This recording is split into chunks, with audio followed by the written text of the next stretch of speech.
Welcome to the Dark Ascent podcast, where we enter into the deepest secrets of black magic and the left-hand path. This is episode 15, Unveiling the Dark Gods. To learn more about our work, please visit darkascent.org. Do what thou wilt shall be the whole of the law.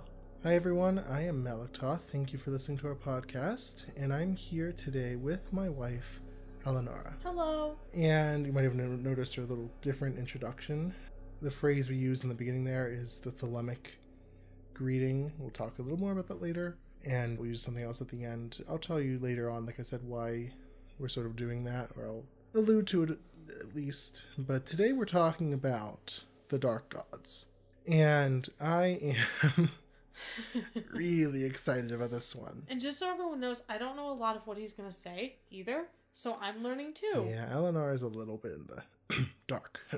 I'm pretty sure he did that on purpose. I did that on purpose. Yeah, probably so I could react appropriately. No, I really don't care, but but I am pulling out all the stops for this one. You know, we've sort of covered a lot of different topics in the past, and a little dark, a little light. And this is really the first time we're really diving into this in a deep way, on a deep level. So I'm very excited about it. So when I'm talking about the Dark Gods, what I mean in particular is a particular god and a particular goddess. Or you don't have to call them god and goddess, you can call them whatever you want, but a particular masculine force and a particular feminine force.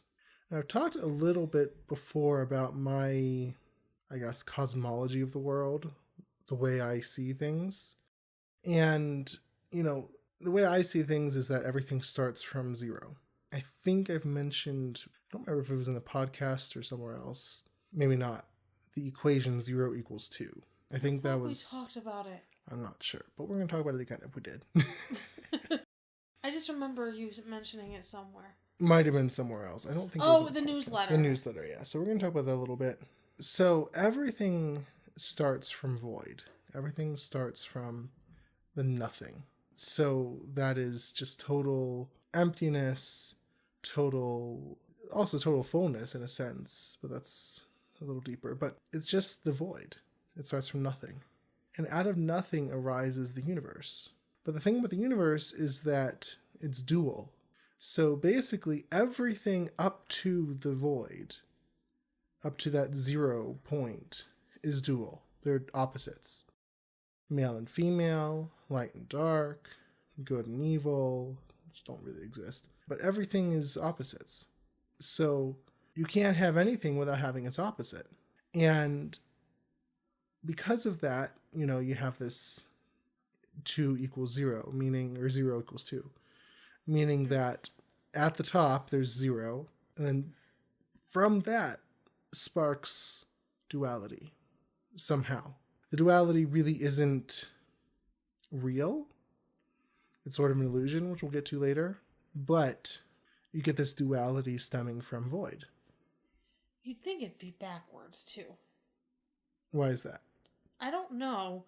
It just seems like, I don't know. So that's the source of everything. You have the void, the 0 point, and then everything dual coming from there. So I'm very much into non-duality because I believe the ultimate truth is oneness, or not even oneness, but like nothingness. But then everything in the world itself, in the universe, in the manifest universe, is duality. And as I said before, the problem is that a lot of people focus on one or the other. They focus on the light or the dark. In fact, you know, last week we talked about the new paradigm of black magic, which is kind of bringing everything together, love and will. And this week we'll be kind of expanding on that. But love, which is the light, and will, which is the darkness. But people like to kind of pick and choose. You know, for example, you know, Wiccans, I'm not a huge fan of Wicca. It's very light and fluffy. It's very, you know, do good and, you know, threefold law and everything you do will come back 3 times over and that kind of thing. Not a huge fan of it, but one thing I think they do get correct in theory, not so much in practice, is the concept of duality, where there's a god and there's a goddess. There's a horned god and there's a goddess. Some people say the triple goddess or moon goddess, whatever you want to call her, but there's a god and a goddess. There's a male and female. Now, why I say not in practice is because a lot of Wiccans tend to overbalance the, sort of male-dominated other religions by focusing almost entirely on the goddess. So there are sects of Wicca where you almost always just focus on the goddess. Yeah. And then those are feminists people. Right. Usually. So, and that's fine, but you have to have both. And overbalancing, it's sort of like the flaw of traditional black magic I talked about, the old school of the old paradigm of black magic, where we disagree with the light so much that we overbalance by only focusing on the darkness. And that doesn't really work either, because the world is both. The universe is both light and dark. The Tao, you know how much I'm into the Tao. I talked about this when we talked about the Tao of Darkness, which was a few episodes ago. Somewhere. But that, the Tao is both light and dark. So the episode on the Tao of Darkness, that was episode 11. So you can check that out. We'll link to it in the show notes. But that will give sort of an introduction to this. And also last week's episode 14, the new paradigm of black magic, we'll be really expanding on that this week. So I'd listen to that as well. But, you have to have a balance. The void is really neither light nor dark. It's not, it's kind of both, but really neither. It's beyond. Okay. And, from this point comes duality, comes God and goddess, or male and female, or light and dark, or dark and light, really. However you want to put it. So that's the one thing I think Wicca gets right. And interestingly, I was reading an article recently about the horned god in Wicca. And there was a person who was trying to communicate with the horned god. I'll link to this article too in the show notes. But there was this person who was trying to communicate with the horned god and not really having success. Okay. They would set up these circles in the woods outside and have all the right symbols and say all the right things, and just nothing was really happening until one day at night. I don't remember if it was in a dream or just in a meditation. It was meditation. But this being showed up. This being was blue. This totally blue being showed up. And at first just didn't really say anything. But over time, the being started showing up more often. And, well, it just came to pass that, the blue being sort of revealed itself having multiple masks, one being the Hindu god Shiva. I think it said Krishna too. Yeah. But in particular, it said Lucifer. That's so crazy. And this person, this person's Wiccan or pagan or whatever, and sort of got freaked out a little bit, because Wiccans, if you know anything about Wiccans, they work really hard at denying any connection to the devil, to Satan, to Lucifer, for whatever reason. Okay. The horned god is usually identified with, the Greek god Pan, which, a lot of satanic imagery was taken from Pan. So, I mean, there's more of a connection there. Or Cornunos, right? Yeah. But the Irish. Yeah. Same sort of thing. But anyway, so, this blue being started showing up more and identified itself as Lucifer. And this person at first was freaked out. Sort of some of the old Christian indoctrination kicked in, and they thought, oh, the devil's, leading me astray or something. And then they started doing some more reading and just found all these connections between Lucifer and all these other gods, and in particular witchcraft. And the article says it a lot better than I can, because it was that person's experience, but I just found it fascinating. And over time, they had a really personal experience with Lucifer and came to terms with the horned god being Lucifer. So I found that interesting again, because Wiccans will really deny any connection between the horned god and Lucifer. They'll say, no, there's no idea of Satan in Wicca, things like that. But to this person, and, all this stuff, one thing I want to say about this episode, is, I tried at first really hard to come up with really solid evidence for everything I was going to say. So last week I did a lot of research, and I found some stuff, it just, wasn't to my standards. I was like, well, I want it to be where they're totally convinced of what I'm saying, of the connections I'm talking about.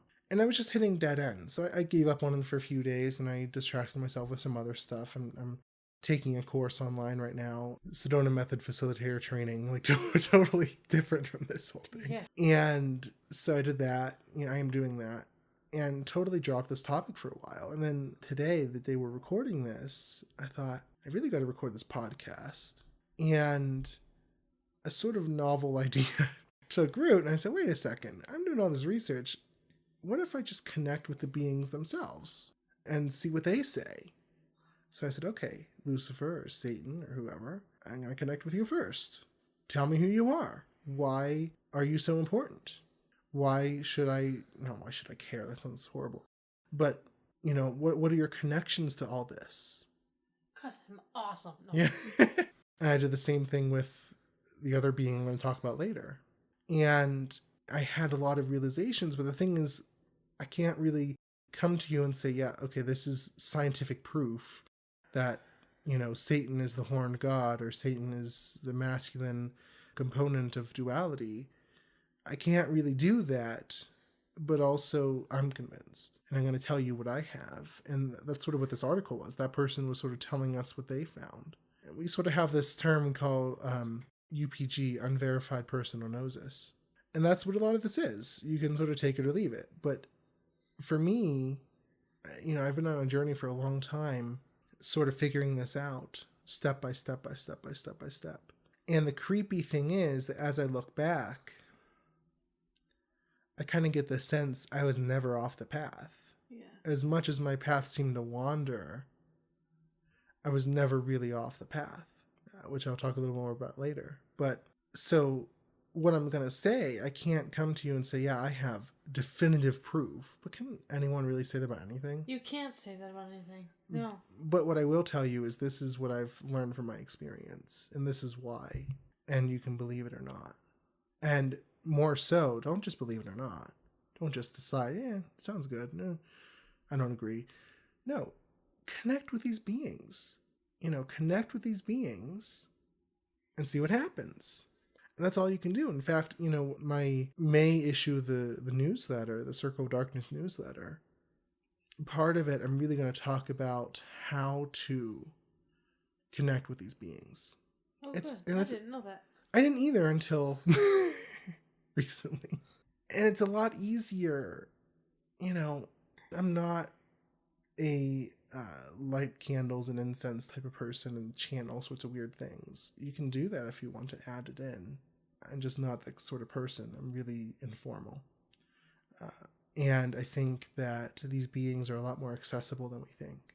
And that was shown to me today when I really connected with Satan and this other being, who I'll mention later, and just got this information through direct gnosis and through random stuff I just stumbled upon on the internet right afterwards. Like right afterwards. I mean, I was blocked all last week and then I connect and then all this stuff starts coming through. I'm like, where was this article last week? I mean, it was there because it wasn't like just written this week or anything. It was old, but it was blocked from me until I connected personally and said, show me yourself, reveal yourself to me. And then it all sort of started showing up. So where it sort of started for me, even before this horned god thing, that was just sort of... You found that like last week. Yeah, that was validation. Because I read that. Yeah. But where it sort of started was... okay, so I'm really into... You probably know the guy, if you're into magic at all, Aleister Crowley.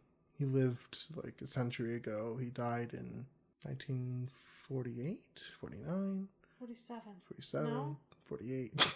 You could look it up. He died at some point last century. And so he died in 1947, so Elinara was right. I'm always right. Don't tell her that. Okay, so, Aleister Crowley, you're probably familiar with him, was a preeminent magician. Not a black magician, by the way, which is surprising. Even though he was dark. Even though he was definitely dark. But anyway, long story. But he started something called Thelema. And so... in Thelema, it's all about basically will. It's all about will and love, really, are the two, which is why, we start out with do what thou wilt shall be the whole of the law. It's the will, and then the ending is love is the law, love under will. And it matches so much with what I've found to be true, but I've always really been into Thelema, off and on over the years. I've really been attracted to his magical system and whatever. But I found something called satanic Thelema. Or, no, other way around. Thelemic Satanism. That's the way. And it's basically not a huge following or anything, but, has some writings about connecting the two. And there's especially this one person who started this church called the First Church of Satan. He used to be in the Church of Satan, the regular Church of Satan, and eventually broke off and started his own. We called it the First Church of Satan for some reason, even though it wasn't the first. But anyway, this person had some really awesome ideas about Thelema and about Satanism. And I'll probably quote some of his stuff in a while, or at least refer to it. His name was John Alley. And he referred to the partnering of Satan and Babylon, who is one of the most important feminine figures in the Thelema.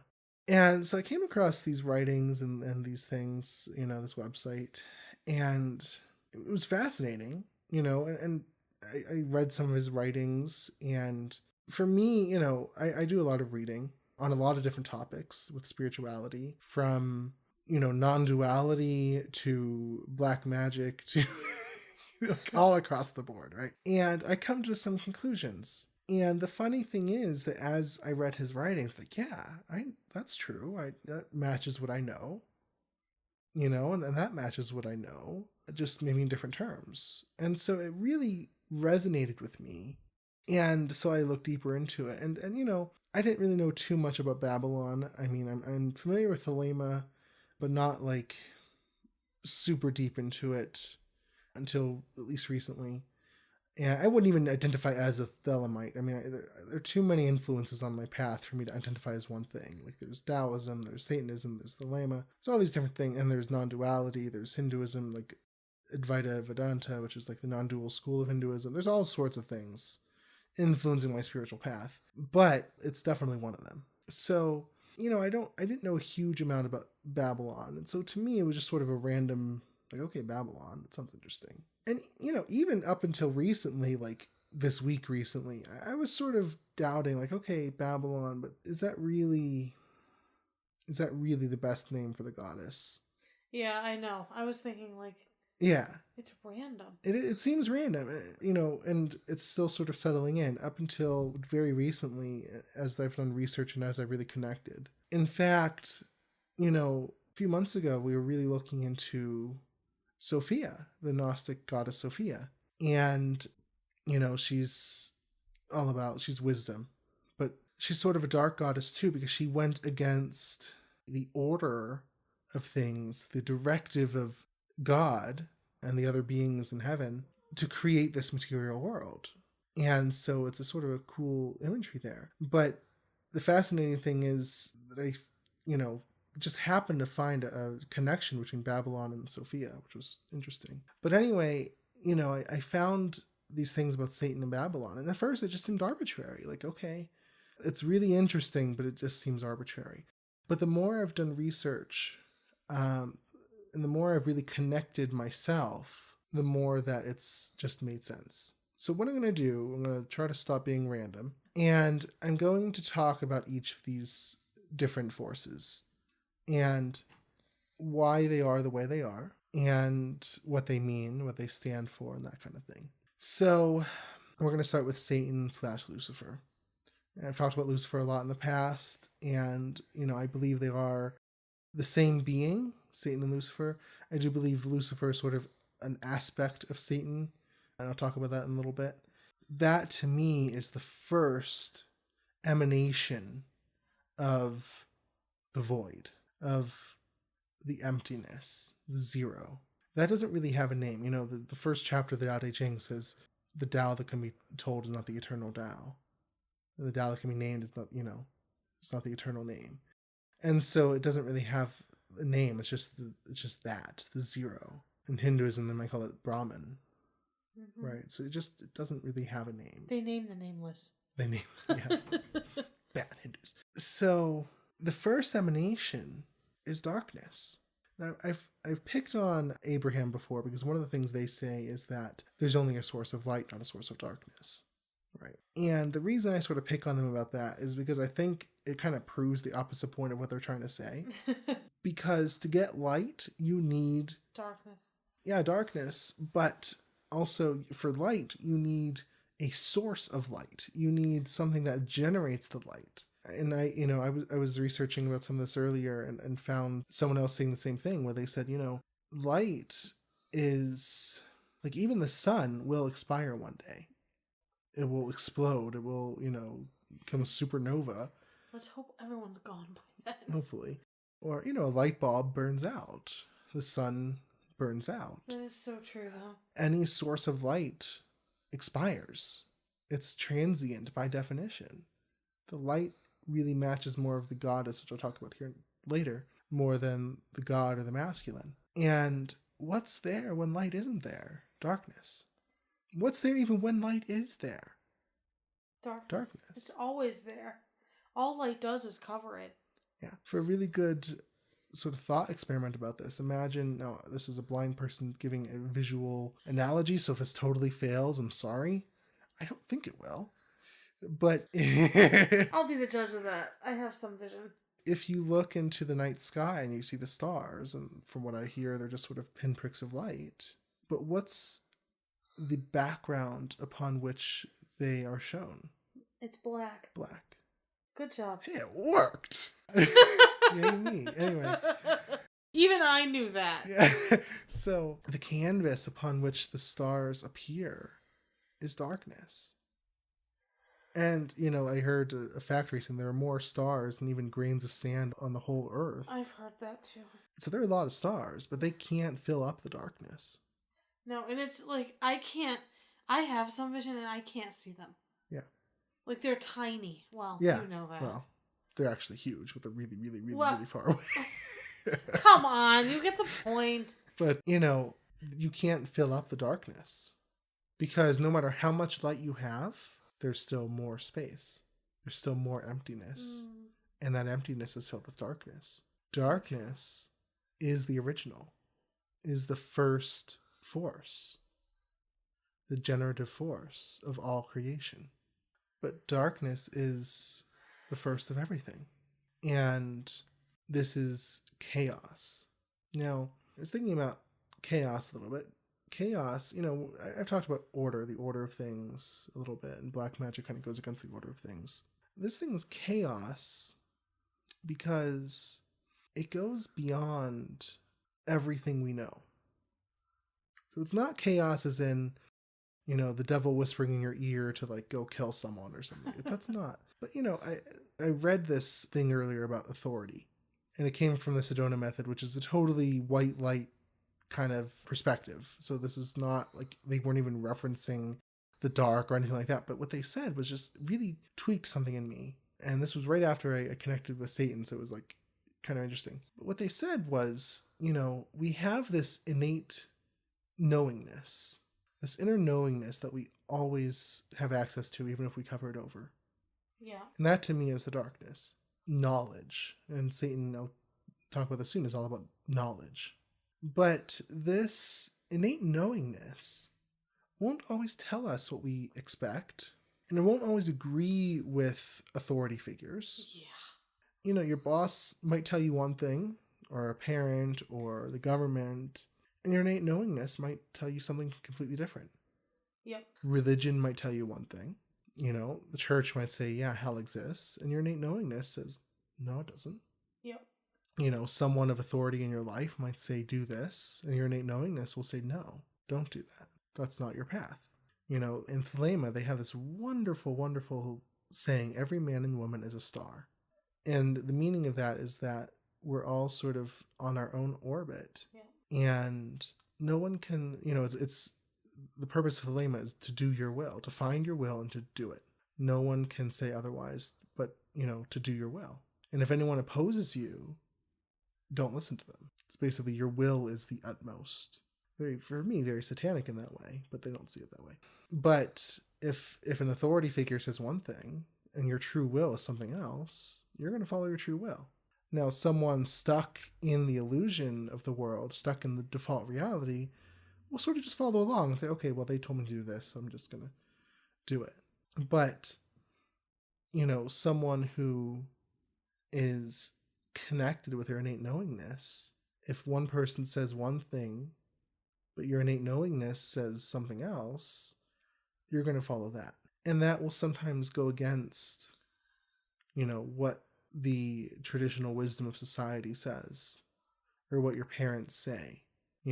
Someone says hard work is the only way to success, and your innate knowingness says, no, it's not. Effortlessness is the way to success. And so this knowledge, I thought about the biblical story of Adam and Eve, and Satan, the serpent, never, ever, ever came in and beat down God or something and said, you're wrong. Never did that. Never even talked to him. Nope. All he did was come in and God said, i.e. the authority figure, said to Adam and Eve, don't eat this fruit of the tree of the knowledge of good and evil, or you will surely die. And all that Satan did is come in and say, hey, no, you won't. All he said to do that. No, you won't. Reach out your hand and take the fruit. And she listened. Eve was the one that listened. Exactly. And he said, the moment you eat of the fruit, you will have knowledge. You will be like God, knowing good and evil. You will have your own innate knowingness. Oh my gosh, that's horrible. You won't need God anymore because you'll have your own knowingness. Who'da thunk? Yeah. So, okay, Eve says, all right, I'll take this fruit. And hey, Adam, you want some fruit? Because men know they must listen to their women. Right, Melektoth? Not good one there. But she did, and they didn't die. I mean, not for a very, very, very, very, very long time. He just cast them out of Eden, Yeah, God did. But now they had knowledge. Now it was right. Satan was correct. They were like gods. They were gods, maybe? They were gods. No, I'm just saying, they were. Yeah. They may as well have been. And so he was totally correct. He gave them knowledge. Sort of like Prometheus gave mankind fire. Yep. There are lots of different motifs like that. But he never challenged God. He just gave wisdom, gave knowledge in a very quiet way. He never demanded anything. He now nudged. God was the one that demanded, He nudged them. He nudged. Yeah. Which is what God should do. Nudge. Yeah. But this is what your innate knowingness does. So, it just makes sense for me. Chaos. Satan is chaos. The first emanation of the void is chaos. And Thelema says this. I'll read a little bit later about chaos. They don't name it, but they talk about chaos as the first thing. And so this is it. Chaos. Chaos is formlessness, changelessness, knowingness, knowledge. It's will. It's an active will. But, it can't act on its own. We need the next part for that. But we'll go there later. But Satan is that darkness, that chaos. So there's a quote from John Alley, and this will kind of give away some of the later parts, but it's hard to totally separate these. You really can't. You really can't. So he says, simply put, Satan, the male principle, is chaos personified. Babylon, the female principle, is order personified. These principles combine, divide, and subdivide as the universe expands. These divisions create primary forms which help the co-creators weave the fabric of the universe. So essentially, Satan is chaos. Yeah. And Babylon is order, which we'll talk about later. But they come together. Yeah. And create. That is so cool. So that's, to me, really fascinating. Yeah. So the interesting thing is, again, why Satan? Why do we have to say Satan? Why can't we say just the god like, Wiccans do, or some other name? I mean, there are tons of gods out there. Why Satan? I found a lot of interesting connections. So the first one was with Shiva. Now, Shiva is a god of Hinduism. And Shiva is a god I came across. Oh gosh, 2011. Yeah, 8 years ago. I was getting into Hinduism, and it was around this time, like it was around this time. Yeah, this is April, but yeah, but we were still. Yeah, but Shiva was a god I came across, and in fact, the sect of Hinduism I was studying saw Shiva as the primary force, the main force above all the gods, sort of like the one, okay? And the thing is that Shiva is destruction. In fact, Shiva is often referred to as the Dark One. Oh, I didn't know that. I didn't know that either until today. And some people in the West, unfortunately, sort of confuse him, will say that he's a demon, and he's not. An interesting thing is I heard a mythology about him a while ago, where at his wedding, all of the different types of beings came, gods and devas and demons, which are called asuras, and everyone came, where these beings would usually be fighting with each other, but even the demons attended his wedding. That's interesting. Yeah, so it's like, oh, that's fascinating. So, and this is one of the things I was trying to come up with, like, really factual evidence, really convincing evidence. Yeah, Satan is Shiva. Shiva is Satan. It's sort of one of those things that a lot of black magicians suspect, and I've seen a lot of connections, but it's not one of those things that I can point to and say, yeah, this is exactly why. It's just sort of speculation, and some people don't think they're the same. I do, for a lot of personal reasons and because of things I found, but again, that's just my own experience. But again, he's called the Dark One. He's the god of destruction. In fact, of the traditional three gods, Brahma, Vishnu, Shiva, I heard, and I'm sorry, Hindus, if any of this is like incorrect, but he's the only one that is totally immortal, because he is there even when the universe is destroyed. So the universe goes through cycles of creation and destruction, and so Brahma will create it, but Shiva is always there even when the universe is not. So I just find that really fascinating, and that's me, yeah. Kind of like the biblical God, like God was always there. Mm-hmm. I mean, I know it's not, because he's not technically dark, but it's just interesting how in the Bible, how God was there, like, yeah, from even before the world was created. Right. So I find that very similar to Satan, though, because he's the destroyer, and I just find a lot of connections there. And the fact that he's referred to as darkness, and the demons, attended his wedding, like I said, it's just fascinating. Yeah. Now, the cool thing is, and I'm going to refer back to this again and again and again, I'm really a huge fan of Hinduism. The traditional pairing for those who worship Shiva is Shiva and Shakti. Okay, now Shakti is sort of the formless goddess. She has like a whole bunch of different manifestations as Parvati, Lakshmi, Kali, all sorts of different goddesses, just depending on who you're looking at. But Shakti is sort of the common denominator. Okay, so Shiva and Shakti come together in a sort of dance of creation. Shiva is the meditator. Shiva is the one who's the witnesser, the stillness, i.e. the darkness. And Shakti is the one who goes out and kind of creates everything according to the will of Shiva.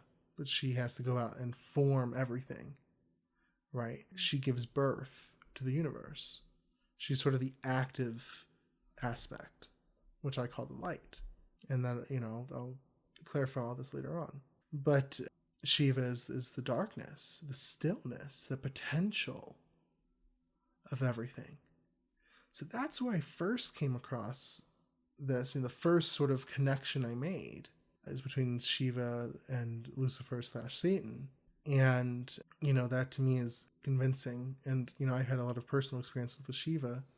Oh, yeah. Which is interesting. And the thing I said earlier about feeling like I never left the path, here's what I mean. I've said enough now to sort of clarify this. I started this path 20 years ago.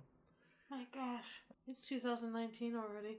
And you were, well, no, actually. I was 9 or 10, I'm not really sure. Yeah. But I started this path about 20 years ago in Wicca, horned god and the goddess. And, with that article that said how the horned god was Lucifer, I find that interesting. But especially, I mean, that was a time of sort of wandering, but especially over the last 8 or 9 years, because I sort of explored Hinduism and I did some other stuff. And then, I found Hades, who later I found out to be Lucifer or Satan or whoever, same sort of thing. And then now Satan.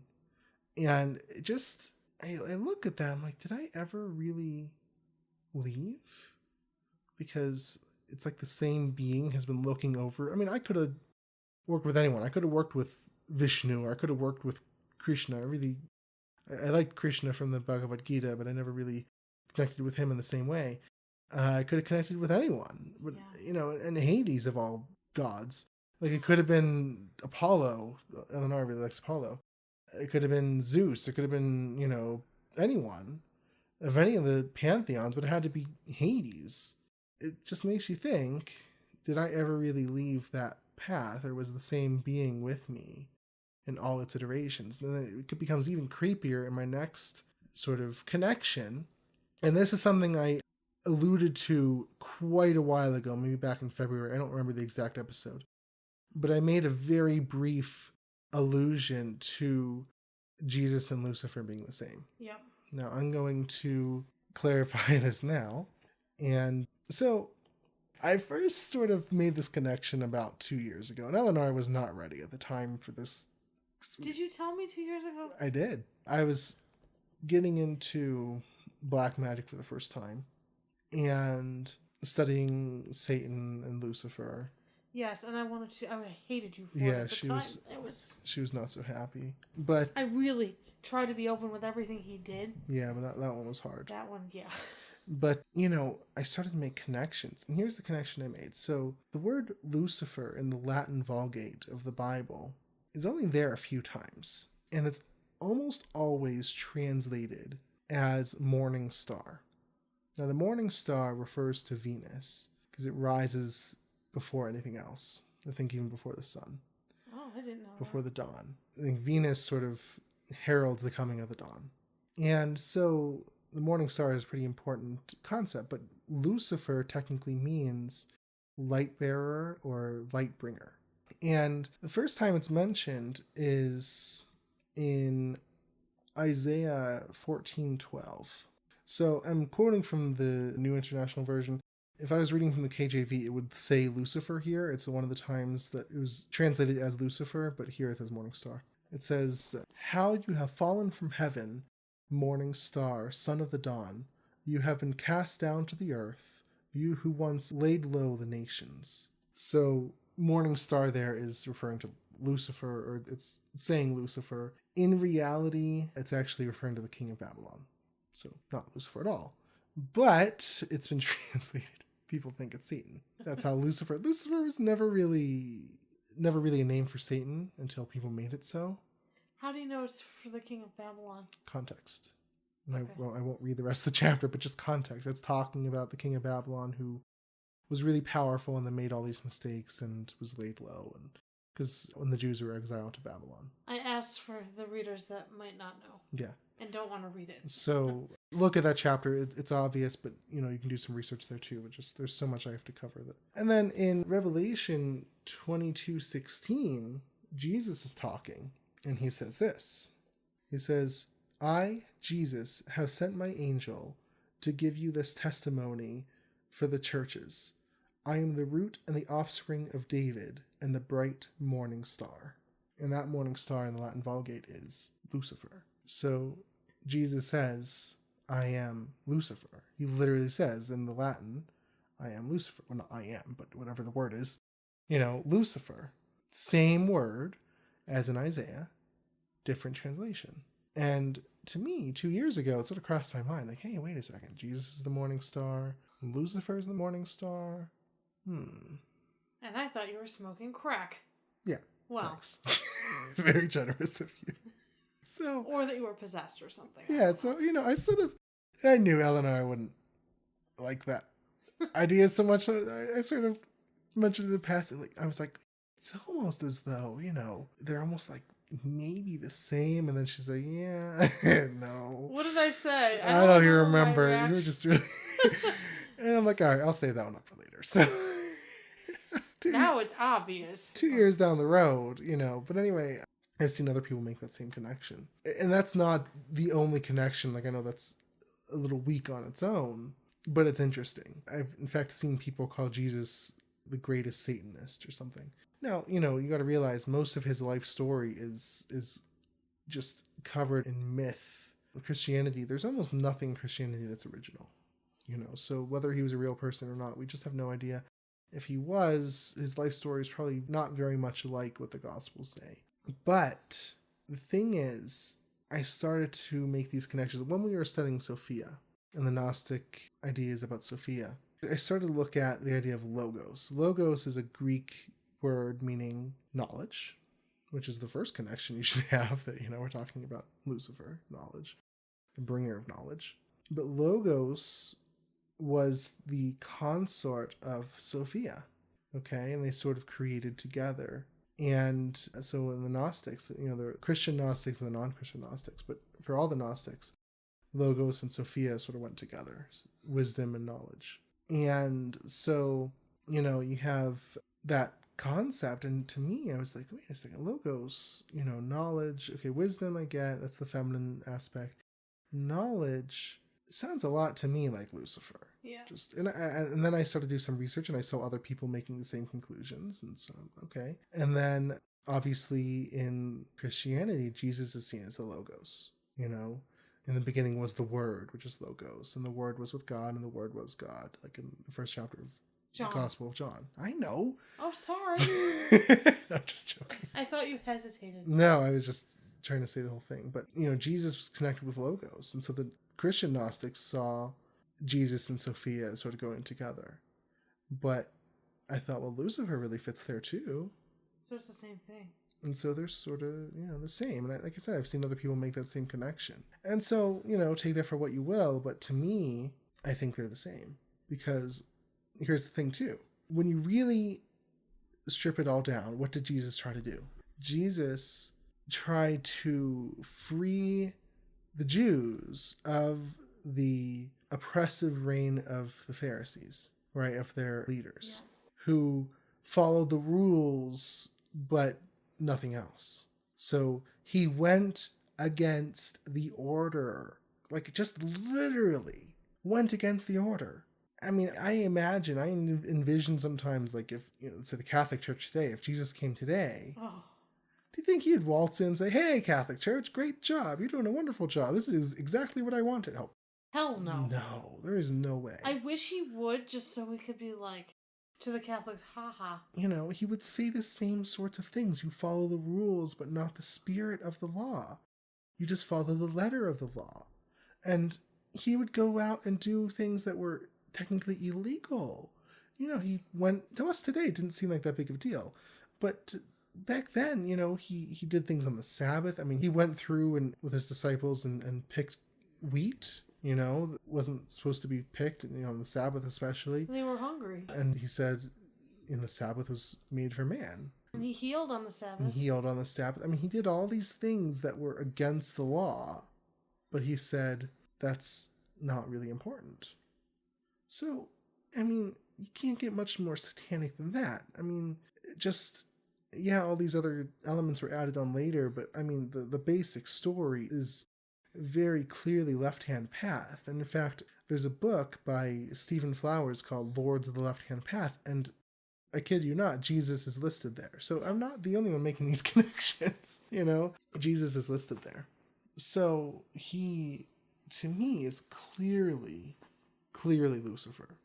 There's no doubt in my mind about that. Now, I prefer not to use Jesus personally because there's just too much baggage there, and I think his, egregore, so to speak, I've talked about egregores before, has been sort of poisoned by Christian belief, so it's just not something I can separate, and I'm not willing to, and I think it's, I prefer to use Satan. But I think they're exactly the same being underneath of it all. Yep. He went against the order, okay? So it's all the same thing. So again, coming back to my life, you look at the horned god of Wicca. And then you look at Jesus. I played around with a lot of Christian denominations when I was a teenager. And then you look at Shiva in 2011. And then you look at some more Jesus. I channeled him actually for a while, did some Jesus messages. I used to write down his messages. Not in a Christian context at all, totally in a kind of a spiritual context. And then Hades as of 2015, and then Lucifer and Satan. Did I ever really leave the path, or did they just follow me one aspect to another, to another, to another? Like, yeah. Let's chase Melektoth. Yeah. So, and sort of the same thing for the goddess a little bit. I'll talk about that. There's going to be a part 2. I didn't know if I could fit both in one, but there's going to be a part 2. So part 1's going to be about Satan. Part 2 is going to be about Babylon. But, same thing with the goddess. Not as much, because I never focused on the goddess as much as the god, but until recently. But, there's definitely that sort of same thing. So you sort of get, I'm not trying to sound prideful myself, this is for anyone. You sort of get chosen by certain deities, by certain aspects, certain, whatever. And I'm not going to say you don't have a choice about it, but you're sort of chosen for the role. And that's about it. So that's how it was for me, I feel like. And it may be different aspects for you. There are all sorts of different names you can call these beings by. Shiva and Shakti are perfectly valid names for these forces. It's just, for me, not what I choose to use. I really like using Satan. And then Babylon, that's sort of still getting clarified, but the more I look at that, the clearer it is for me that that's the one. So, it's not like that's the one and only way to refer to these forces. You may not want to call them by name at all. Lots of people who just use general names or general definitions. I was on a call for the Sedona Method facilitator training this past week, and Hale Dwoskin, who's the director of that, was talking about beingness and awareness. And as I was hearing him talk about that, I'm like, hey, that's like the same thing. Beingness was defined as that which you are beyond all the definitions, but which kind of comprises all of your experience, which is exactly what the goddess does. And then awareness is that which is beyond beingness, that which is beyond all experience, i.e. darkness, i.e. full potentiality, i.e. Satan. Just the more you look, the more you find it in all sorts of different aspects and masks and facets. And it's everywhere. And maybe not in the same terminology, but you get really good at looking through the terminology and seeing the underlying essence. So maybe you don't like my particular expression of it, but you choose another. So I don't care if you use Satan or not, but it's just what resonates with me because of my own personal experiences. So the last connection I want to make as we're closing this off, so you may or may not be familiar with the Tree of Life.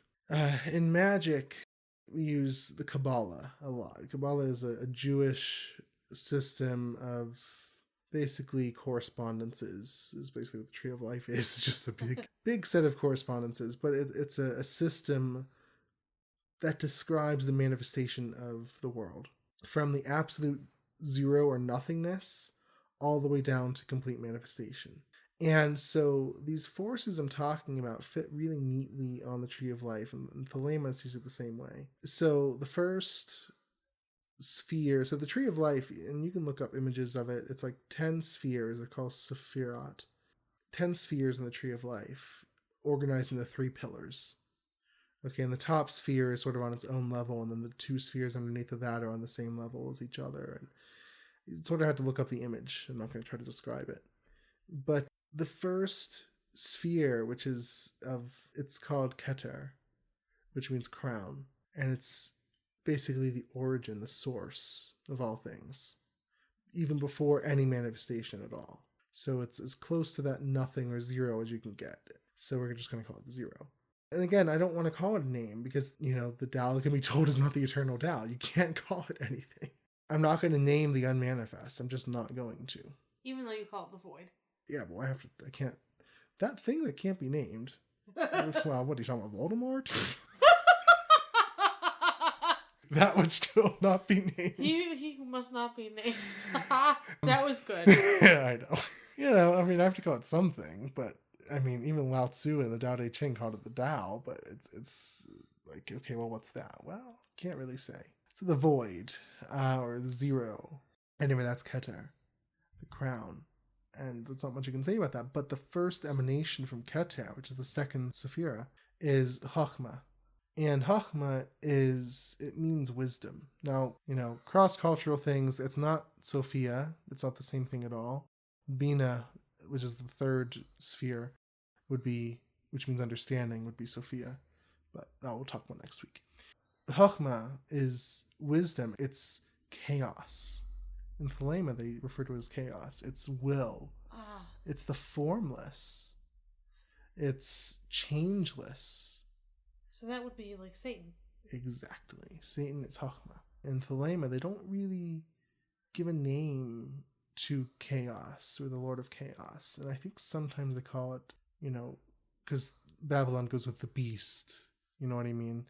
I think sometimes he's referred to as Chokhmah, but it just depends. But they don't really give a name to it. But Crowley does, and there are some connections you can make, does talk about Satan quite a bit. And he actually says that, that his own higher self, he calls it the Holy Guardian Angel, Iwas is the name of it, who, gave him the Book of the Law in 1904, is Satan, he says. There's a lot of connections or references to that are sort of suppressed a little bit in Thelema. People don't want to talk about Satan.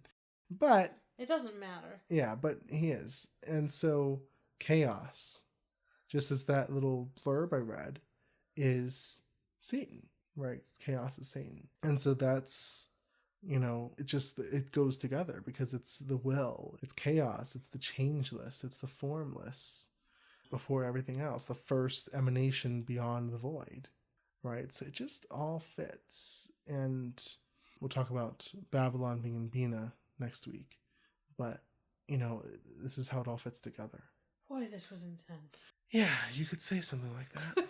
So, hopefully I didn't give you like way, way, way too much, like overload. That's why you re-listen. Yeah. What you might want to do. But anyway, I really wanted to put out there my own cosmology, I guess, my own, the way I see things. Yeah. And which is ironic because you're blind. No, I'm kidding. Yeah, well, I make connections over the years. I've made a lot of connections. And so, it's not super important, like I said, that you name these forces, but it's helpful. It does, because there's power in a name, too. There is power in a name. And it's just helpful. And I think that coming up with what you prefer to connect with can be helpful. Whether that's Shiva Shakti, whether that's Satan in Babylon, whether that's Thelemic, Hadith and Nuit, or the sort of god and goddess pair in that, or the Wiccan, just god and goddess, or whatever. Some people say Isis is the goddess. I mean, there's just so many, and they're all really different aspects of the same being. They really are. Yeah. Some are more so. And, these are both in Babylon, even I'll talk about next week, but is a dark goddess. I mean, she's just really a dark goddess. And obviously Satan is dark and has some light. I'll talk about Lucifer. I'll clean that up a little bit more next week. But, reminds me of the yin yang. There's light and darkness and light. Yeah. But, I think it's helpful to have a name and to connect with them. I mean, when I worked with Hades, I learned so much that I just couldn't get from reading books or articles or taking courses. I just learned so much from direct connection, direct noses. That's the only way to learn, I think. Yeah. And they'll direct you to different things, yeah. Articles and courses and whatnot. But your first source is always them. I mean, heck, really? When I was working with Sophia, which morphed into Babylon, but she led me to the Sedona method last month. And I'd been on and off with that for a few years too, but she led me to that directly, and that's been a life changer as well. So it's just having these guides. When I say God and Goddess, last little thing here, this is not like you got to worship Satan. I'm not saying that. Black magicians don't worship. These are just beings that are really helpful to work with. They are also sort of archetypes, and I don't say that in a way of like they're not real. I just mean that they are universal archetypes that represent certain things. And so, it's helpful to work with them in that way as well. So, that's all I have. Not all I have, but that's all I'm going to say today. I mean, I could go for a while, but you could keep talking about it. I could. So that's Satan. And I just, I've been holding back a little bit because it's like, oh, what are people going to think about Satan? And you should never hold back. I know. So today, like I said, I'm pulling out all the stops. And next week too. And Babylon's not as controversial as Satan, but hey, we may as well start with the most controversial. That's right.